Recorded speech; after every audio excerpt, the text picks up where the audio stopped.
Alright, let's start filming in 3, 2, 1, start.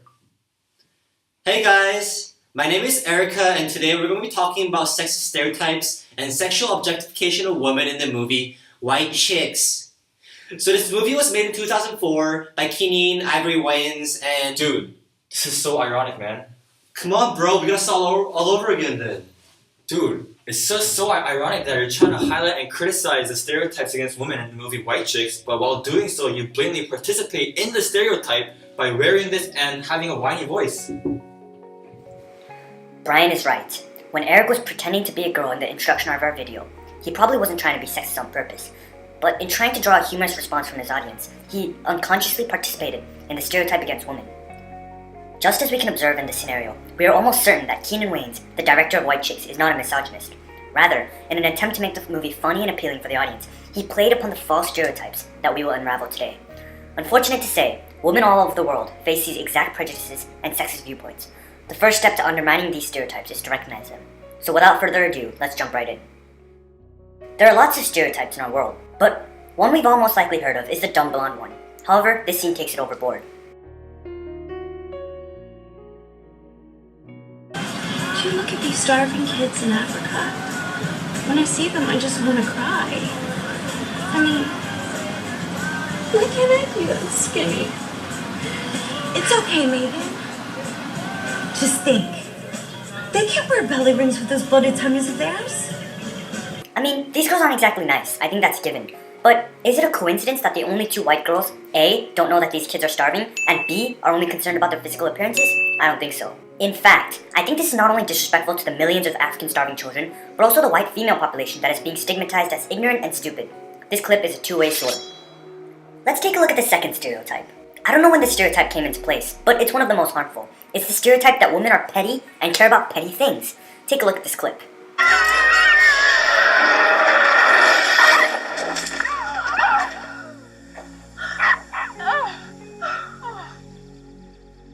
Is everybody alright? Oh my god! Your lip!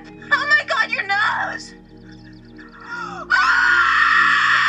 I don't know all the women in this world, but I do know this. No one, boy or girl, acts like this. This is a gross exaggeration of years and years of stereotyping women as weak and petty.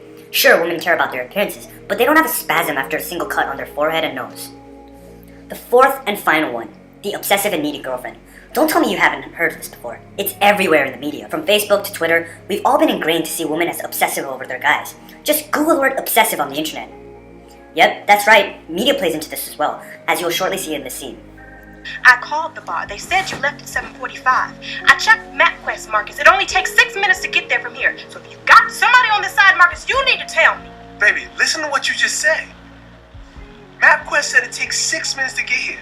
I got here in 8, which means there's 2 minutes unaccounted for. If I was cheating on you, don't you think I need more than 2 minutes?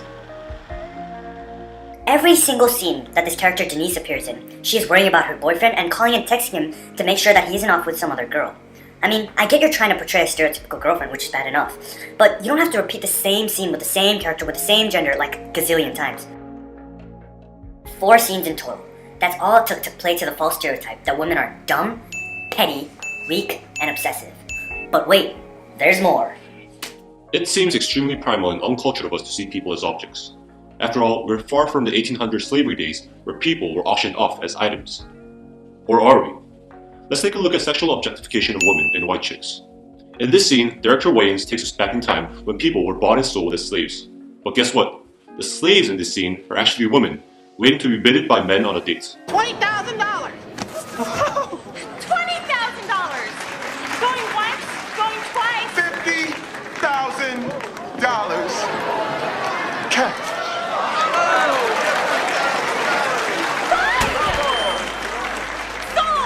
This is wrong. Not only do the women not have a choice, but they are treated as objects to be admired. They are being acted upon by men who want nothing but the pride of owning a beautiful woman. Simply ridiculous. You would think that it doesn't get any more blatant than that. Sadly, it does.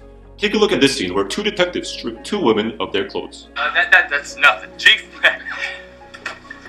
How about...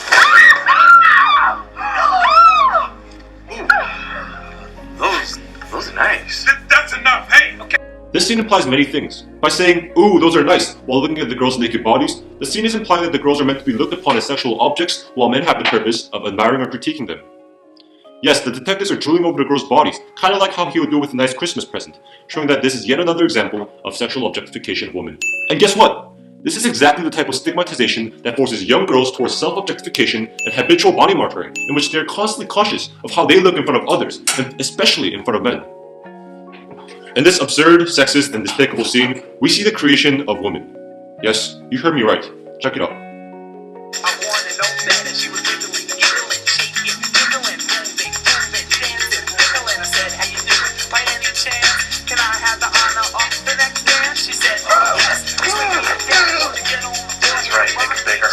As you can see, these men are creating women's body parts as if they are objects.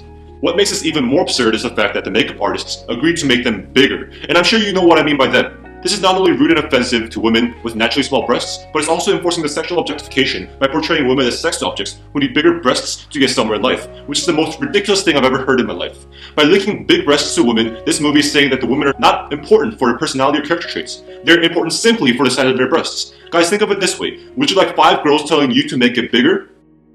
I wouldn't, and I'm pretty sure you wouldn't as well. So why are we doing this? I don't know, society.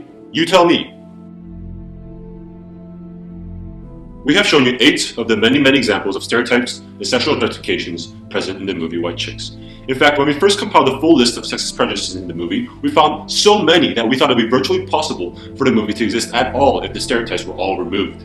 I mean, think about it. Even the title in itself is sexist.